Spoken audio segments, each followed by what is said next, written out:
board, there are 5 separate examples there. I would like you guys to put the video on pause, and I would like you to do all of these examples, and we will go through it together. Alright kids, now that you are done, let us go over the answers together. So, if you look at number 1 there, it says there 2a times 3a, sign, coefficient, base. A plus times a plus gives you a plus, 2 times 3 gives you 6, and what is a to the 1 times a to the 1? Very good, a squared. Excellent.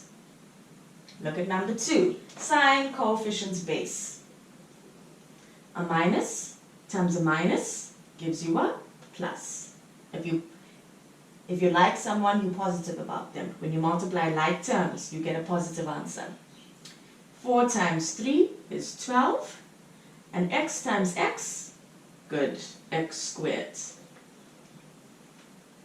Number 3, sign, coefficient, base. A minus times a minus is a plus. Aha, look, we have a's and we have b's. Let me work with my a's first. So let me start again. A minus times a minus gives me a plus. Coefficient, 1 times 2 gives me 2. Let me work with my a's. A to the 1 times a squared, a cubed, good. B to the 1 times b to the 1, b squared, done. See, it's not that hard, hey? Number 4. Number 4 here, hey, looks like we have an extra thing happening. Let's not panic. Let us first work out the brackets first. Remember BODMAS from primary school. You are going to open your brackets first. That's what the B stands for, brackets. So, let me work the brackets out first. A plus times a plus gives me a plus. 2 times 4 gives me 8. And what's a times b? Good, AB. You just put them next to each other because they're unlike bases. But hey, you can't forget about that guy. Bring him down. Bring down that minus 3AB. What's happening there? This ties in with adding and subtracting, because if you look at it now, there's my AB, there's my AB.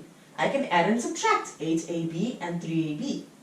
So 8AB minus 3AB, we learned that when you add and subtract, you're only going to add and subtract the coefficients. Hey, 8 minus 3 is 5, and nothing happens to the base. The bases only change when we multiply. Good. So let me say that again. Number 4 there, we said, hey, BODMAS says, do your brackets first. I went and I said 2 times 4 is 8, 8 times b is AB. And then I brought down my minus 3AB. When I brought down the minus 3AB, I said, hey, look, those terms are like. And then I went and I added and subtracted the coefficients. 8 minus 3 is 5, and I brought down my AB. Well done, well done. Number 5. Same story is happening here. I've got this extra little thing here. Let me block it out, and let me work out my brackets first. Sign, coefficient, base. A minus times a plus is a minus. 1 times 2 is 2. X squared times x, x cubed. Y times y, y squared. Bring this down now. Plus x cubed, y squared. And then we can see here, let me just do a line like that.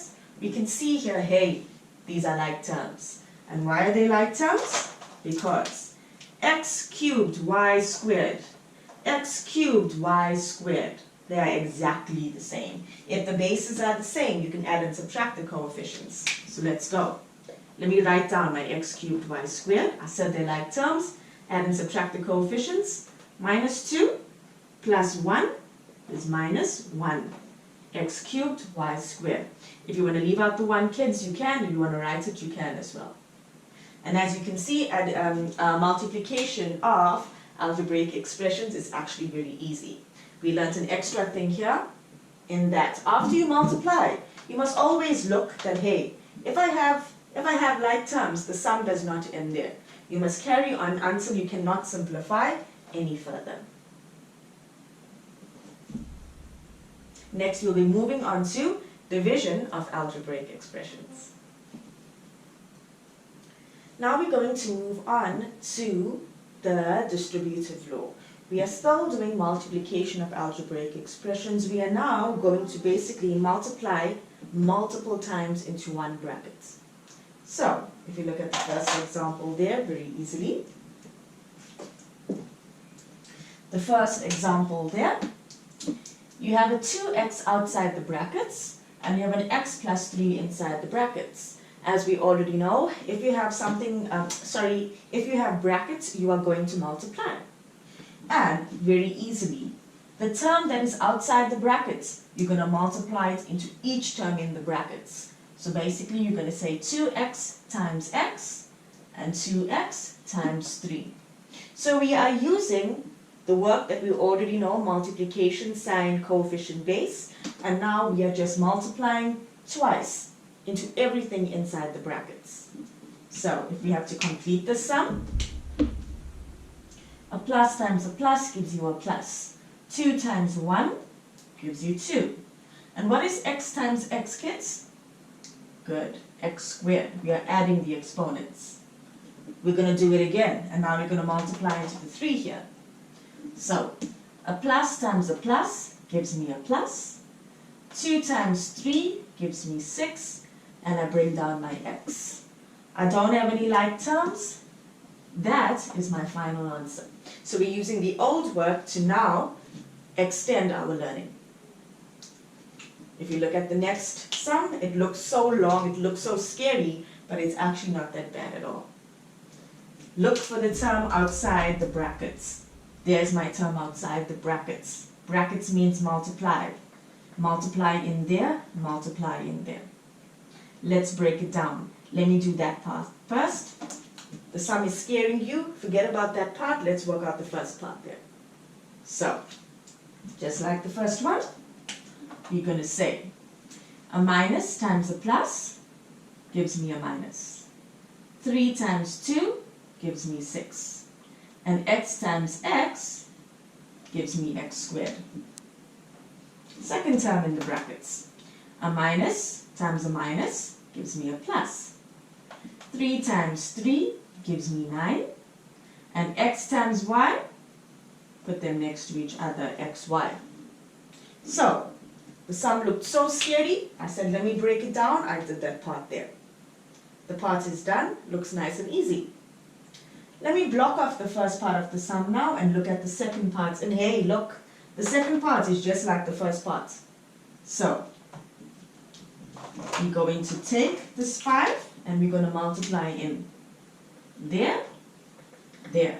If I had 3 terms in the bracket, kids, I would go 1, 2. I would multiply 3 separate times. But here I only have 2 terms. I'm going to multiply 1, 2. Let me multiply. Sign, coefficient, base, eh? A plus times a minus gives you a minus. 5 times the imaginary 1 gives you 5. And you bring down your x squared. Multiply again. A plus times a minus gives you a minus. 5 times 2 gives you 10. xy, you bring down your xy. Done. So here the sum looked so scary. Once again, all we did was I said, hey, let me block that out, work out the first part. Let me block that out, work out the second part. And look at this long algebraic expression that I have at the end.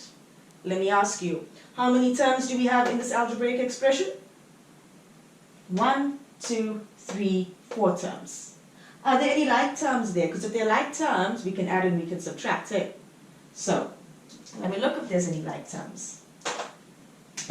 There's my x squared. Ah, look, I have another x squared. Let me add and subtract which part? The coefficients. So, my x squared doesn't change because I'm adding and subtracting here. What's minus 6 minus 5 minus 11? X squared. Let me look for xy's. There's another xy there. Plus 9xy minus 10xy. 9 minus 10 minus 1 xy. And there are no like terms there. That is the end of my sum. So when you're using the distributive law, kids, all you got to do is take what is outside the brackets and multiply it into what is inside the brackets. If there are 10 terms inside the brackets here, you will take the first term and you multiply in, multiply in, multiply in, multiply in. So whatever's outside the brackets must be multiplied in. After you have multiplied in, you're going to use the old work. Do I have any like terms? No. But if after you multiply in, you're going to look for like terms and you're going to add and you are going to subtract them until you cannot simplify any further. Good.